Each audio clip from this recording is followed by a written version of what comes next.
I dressed up today because I didn't. I'm so sorry. no. Well, I thought, this is like, Hollywood. I know. I love that the tie matches the vest. Very chic. I've had this since my high school graduation. Really, it's that old. I know, right? Vintage by now. What the voice that you are hearing is the wonderful Greg Schreiner. I'm just gonna say your name, Greg Schreiner. There he is. Oh, hello. Hi, David. How you doing? I'm great, thank you.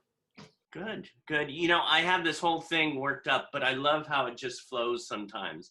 I Okay. wrote down, this man has magic hands. He plays the piano for so many. He's a collector who has an eye for the beautiful costumes of the Hollywood past. He has created Hollywood Revisited. He is loving and extravagant. That's what I. Wow, quite an intro. Yeah. Oh, thank you, thank you. I'm gonna throw out a name. See Okay, what comes up for you. okay. Marilyn Monroe. Ah, the love of my life. Uh-huh. I could talk about her for the whole session, and that would be it. I have adored her my entire life, and starting in 1982, I actually became president of her fan club, and I still am. Today it's called Marilyn Remembered, and it's a club open for anyone who loves Marilyn Monroe. In fact, if you love her, you just go to marilynremembered.org, and you can join for free, no charge, and become a member. And up until recently, we were having events all the time. Right now, we're sort of on hold, obviously, because of the pandemic, but hopefully, again, we'll be starting up. And we still do some online things, so it's a great way to stay in touch with others who love Marilyn. And we also have a presence on Facebook. We have a page there where you can follow what we're up to there, too, as well. So, what got you interested in Miss Monroe? Well, I think it's because my parents took me as a young boy to a drive-in theater. Remember those drive-in theaters? I heard they might be bringing him back. They're practical now. Believe it or not, in Monroe, Wisconsin. Can you believe it? And they took me to see Some Like It Hot, and I absolutely could not believe this gorgeous woman on the screen I was seeing. Nobody looked like that where I lived. And I fell in love with her, and I don't know, I started collecting her as a young boy. And then when I moved to Los Angeles, oh my gosh, suddenly I was around people that actually knew her. And I felt I needed to do something, so I formed this club with a couple other people. And I've been president of the club ever since, and we have done remarkable things for her. We've done exhibits for her. I've been responsible for many documentaries on television, movies. At the Hollywood Museum? Out of the museum. I mean, and I personally have one of the larger collections now of items actually owned by Marilyn Monroe. So it's a remarkable thing to happen to me, and I am so grateful. And I can't believe where I've come from a little boy loving her to being one of the authorities and on her now, and also owning so much of her collectibles. I love that. There are Yeah. two things that popped out at me. One, is there a collectible that you know that you'd like to have that you don't have, or are you pretty much like, I love what I have? Or Well, I love what I have, and I'm grateful because I have a lot of stuff. yeah. Yeah, of course. I've always had my eye on the President Kennedy dress that she wore in 1962 to sing Happy Birthday. Unfortunately, every time I go to the auction, I just miss it by this much. The last time I went to get it at an auction, I went for, I think, $5.6 million. So I was a couple dollars short. Dang it, yeah. So probably I'll never see that unless, David, you want to loan me some of your wealth. And Oh, go for sure, sure. it. Hello there. Hi there. Oh, wonderful. Oh my God, yeah, right, my wealth. I'm rice and beans right now. Yeah. Well, I guess that dress is not going to happen soon then. Yeah. No. So you started with Marilyn Monroe, and did it like popcorn, or or diamonds? Did it go to interested in collecting other things? Well, you know, the reason I started that actually is because Marilyn Monroe became more and more expensive because people were realizing her value. Yeah. So by the I would say the later 1980s, I started collecting her in the early 80s. Um, it was becoming almost impossible to get anything of Marilyn's anymore.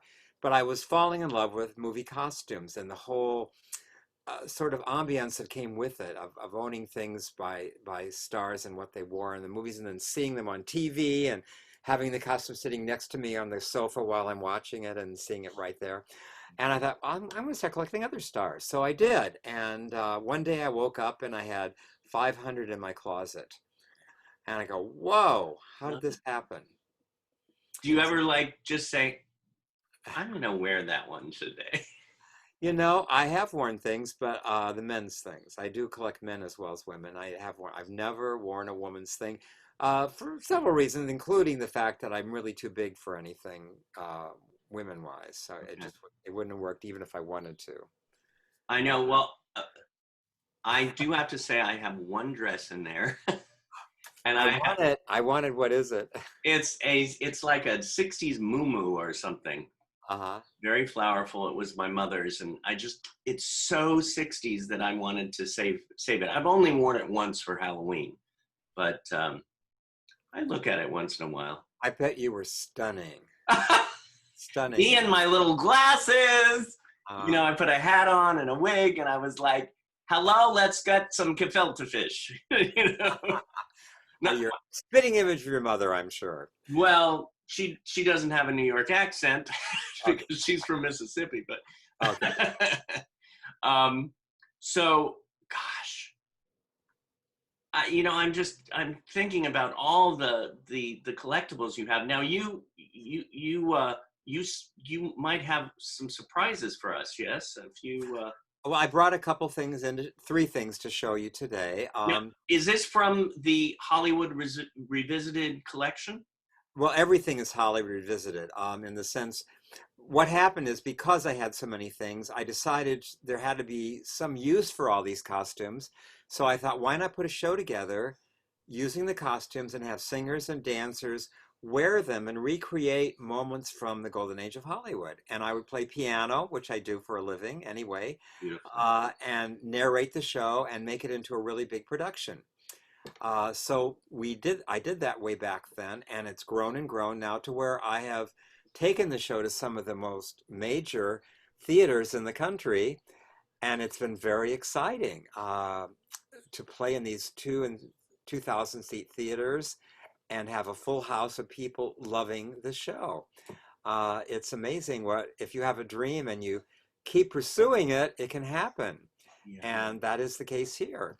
And if it hadn't been for the COVID-19, we'd be performing right now somewhere. But unfortunately, of course, that's at a halt at the moment. But we've had some grand adventures with the show. It's been a wonderful adventure, and I've got some very, very talented people performing in my show, and it's been a lot of fun. I can't wait till we open up again so I could come see it again. I think the last time you were doing it in Palm Springs, I did it at the Annenberg, was one of our last shows we did before everything shut down. Yeah, at the beautiful Annenberg Theater, and very successful. And we're supposed to be back there again next year, so we'll see, right. Depending on what happens with all of this. Yeah. By the way, what's your cat's name? I don't have a cat. Really? Uh-uh. Oh, a dog. I have, saw some kind of animal in the back, and it looked like a cat. I have 3 dachshunds, miniature dachshunds, Lucy and Fergie and Missy. Oh, of course. I've been there, so I should know. You've seen them, definitely. They're gorgeous. They're gorgeous. They are. And beside all the collecting that you do, I want to thank you.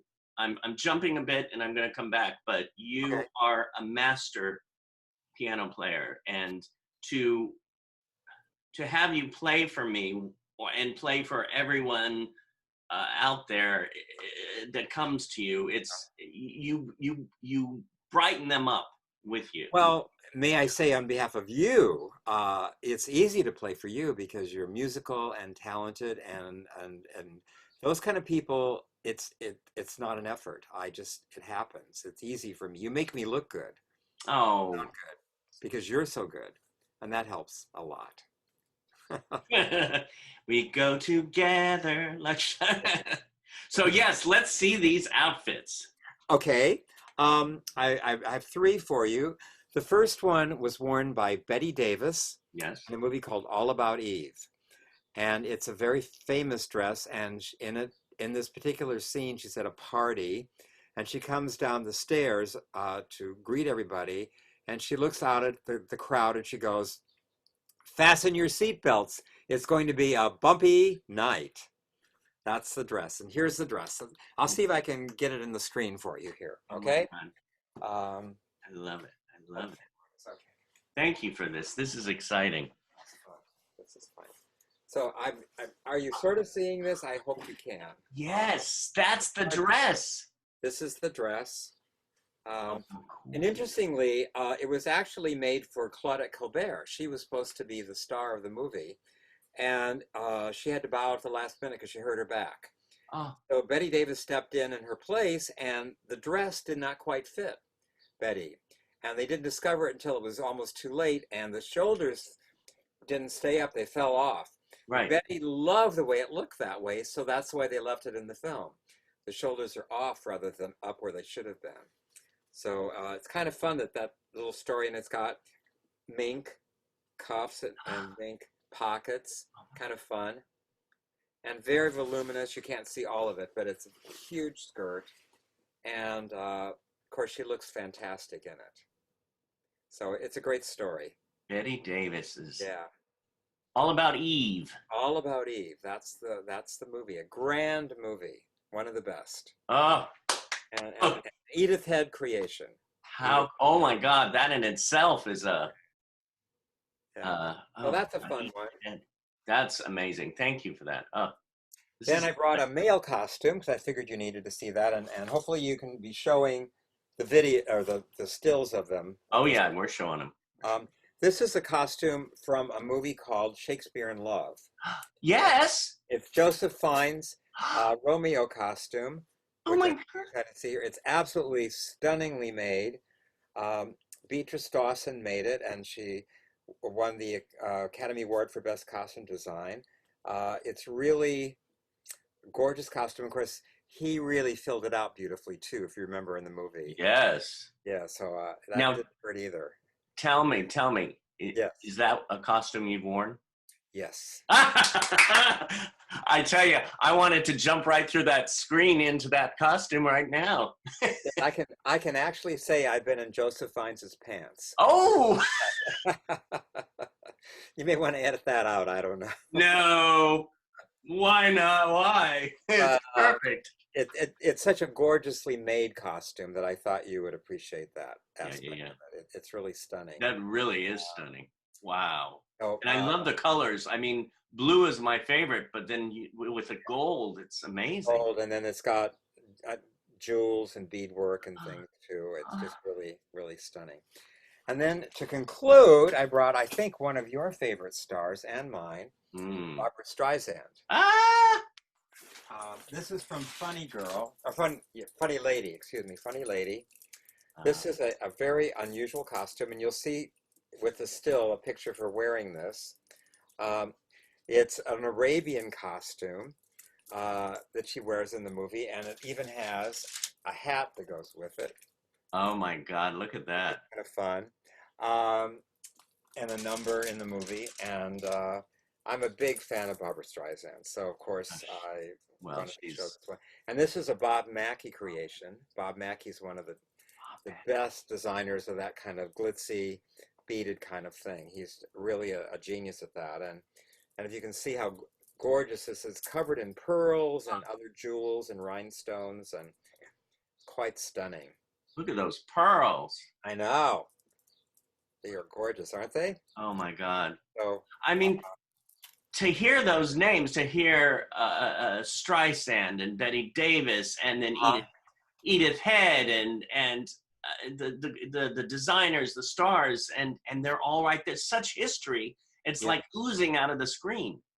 Well, that's my dream, is to save a bit of that history so it's not lost for the world, and also for people to get to enjoy some of this through my show, Hollywood Revisited, where we relive again. Because I think people are kind of forgetting about old Hollywood because we don't have access to it like we should.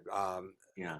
I think a lot of younger people are not realizing the great heritage that we have of these wonderful old movies that are really good. There are good movies made before 2000, Oh, and we have to recognize that. And some of them are even black and white, and it's okay. You know, black and white's okay to watch. So yeah. yeah, yeah, The way the Wizard of Oz started out was black and white, right? And we all know that one. yeah. So it's okay. Black and white's okay to watch. Yeah. Well, I have to catch up on my movies after 2000. Yes, that too. I'm well way behind in those as well. But anyway, here's three great costumes from three great movies. Oh. So I recommend any of these movies, and you'll see the costumes, and you'll enjoy the movies just because they're great movies too. It is, I'm really taking it all in, how it, you start with even just, you look at one bead, and then you look at the more beads and the whole outfit, and then you find out who made it, and then who wore it, and what movie it was in. It's just amazing, and it's such history. There is, and it's important to recognize all of that, and because things are different today. There's no studio system, so most of the studios do not have costume departments anymore. If they need something made, they have to do it outside of the studio, and it's not the same kind of a thing as back then, where the studio did it all for you right on the lot. So it's another era. Another era. Yeah. So, as I mentioned before, you are a beautiful and amazing, wonderful musician. I try. No, you do. I mean, you performed at the Los Angeles Concert Orchestra, Santa Monica Symphony, UCLA, and you performed at the 1984 Olympics? Yes, I was 5 years old at the time, but I must have been 3. I was a student at I had just graduated from UCLA, and I had actually performed the Rhapsody in Blue with the UCLA Orchestra at Royce Hall. So I already knew it. And that's what they were looking for, people that could play Rhapsody in Blue for the Olympics. So I was one of 84 pianists chosen from all over the country to be in that particular production. And we all had our own grand pianos at the same time in 1984. I know you weren't even born yet, so you weren't aware of that, but I was a no. that was a little floating something or the other. No, Right. I was born. Okay. The 60s, my dear. Ah, yes, okay. The 84, that must have been like one of those moments you don't forget. Well, it was certainly, yeah, it was an amazing event. When I think about the amount of people that watched me that day, I mean, there were like billions of people watching that. Yeah. I've never had such a big audience in my entire life. And the whole production, to be a part of it, was the most, I think, best production ever for an opening ceremonies of an Olympics. We went all out here, and we had all the Hollywood glitz and glamour going on, and it was really an amazing event, and I was grateful to be a part of it. Were the pianos on different levels, or were they all? We came through the archways of the Coliseum. Yeah. And they had built up like a stack of 5, so there were like 5 pianos on every tier, and then I remember they were that. motorized, and we all then came through we were at different levels along the way, and it was really something, a little scary, to be on these things that suddenly they tipped over, all these pianos and crashing down on the orchestra and the choir below us, but it all worked beautifully and came together, and we all wore baby blue tails outfits. And it was quite an event. I'm grateful to have that as a memory in my past. A really fun one. Wow. I'm going to throw out a name. Okay. Karen Morrow. Well, the the best of the best. She's an incredible singer, actress, and probably one of the nicest people you'll ever know. Yeah. She's generous and loving and caring, and she's my neighbor. How much more lucky can I get than that? You know, Should be my neighbor. and she is. It's like Uh, a dream come true. So I'm grateful to have her into my life, and I've been, I think, playing for her now. I want to say 25 years. For her class, and it's just been it's like I would pay her to do it. It's an amazing event to work with her and to learn from her and the people that have come through that have worked with her and what she does. She's a genius. Aside from being an incredible performer, if you ever watch any of her videos, you realize, and I've seen her in performance as well, she's just phenomenal. It doesn't get Powerhouse. better than Karen Morrow. Yeah. Well, I mean, she was one of the first people that I connected with for a class when I got to Los Angeles when I moved here. And I think I was playing for it even back I then. think so too, and that's probably where I met you. Probably. Yeah. Um, Now you've also performed for the PBS series In Search of Wisdom. You've done some bio research. Yes. I did that. It was an interesting series on psychological issues, and I played the Shostakovich piano concerto for that event. God, you could play for me because I have a lot of psychological issues. Nothing wrong with them. Just Yeah. give me some background music for my emotion at the time. It was an interesting series and very well done. So I was really pleased to be a part of that. That was really a cool thing to do. And you were the composer and performer for Masters of the Silent Screen. I was. That was a 21-hour series. I did 21-hour shows. It took a whole summer to do of accompanying old silent movies. And it was just such fun. I got to see all these great old movies, and then they put it together into a series, which was not only broadcast on PBS, but it was also given out to universities around the country as a class you could take to Yeah. learn about old movies. And I don't know if it's still playing anywhere anymore. I doubt it. That was a long time ago, but it was very well done. And I got to learn how to do that sort of improv thing that you do with old movies where you play along because they didn't have music. So every theater in the country would have a pianist playing along while the movie was going. So I was sort of doing what all those pianists used to do back in the days when that's all there was silent movies. Wow. And they would complement what was on the screen with what you were playing in the music. Yeah. And Yeah. it was fun. It was really, I enjoyed it. It was hard work, but I did a whole summer of it and got through it. Well, it seems like you followed your dream in life.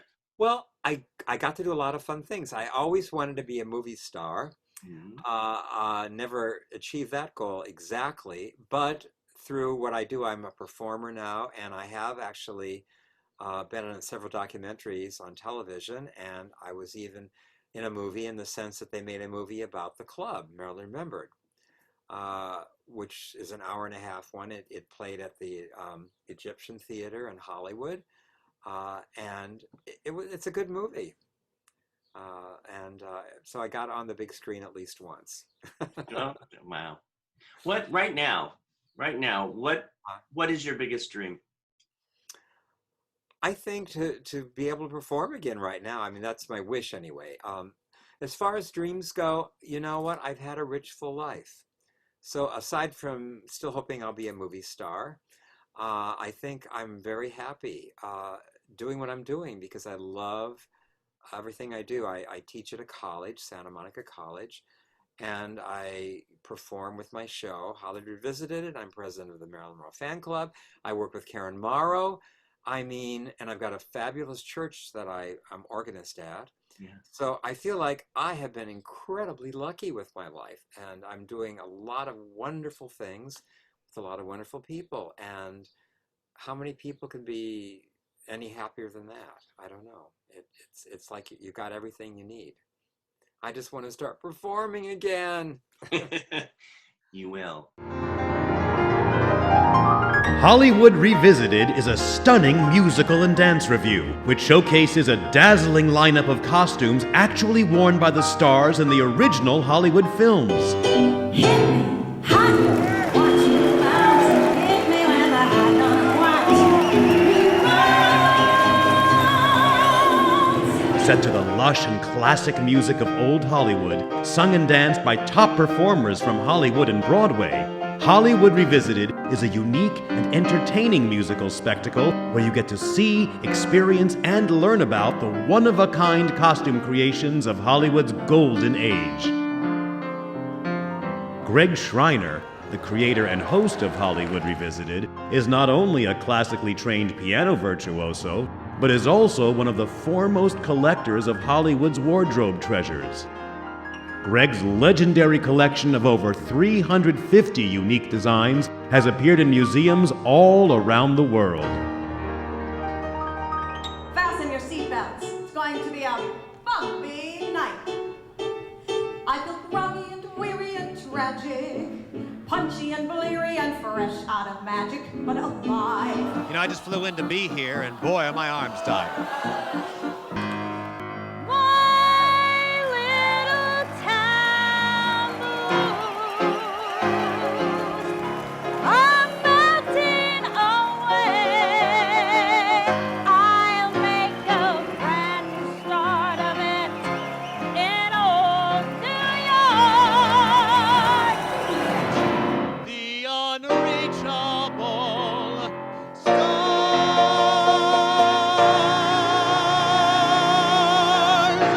For the many clients who book the show repeatedly, they are amazed that they are never given the same show twice. Because of the abundance of Greg's collection, Hollywood Revisited can be altered to fit your performance space and budgetary needs.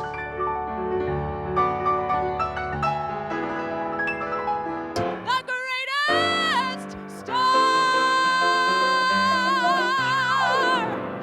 Oh, do you like them? These are my summer diamonds. Some are, some aren't. Baubles, bangles, and beads.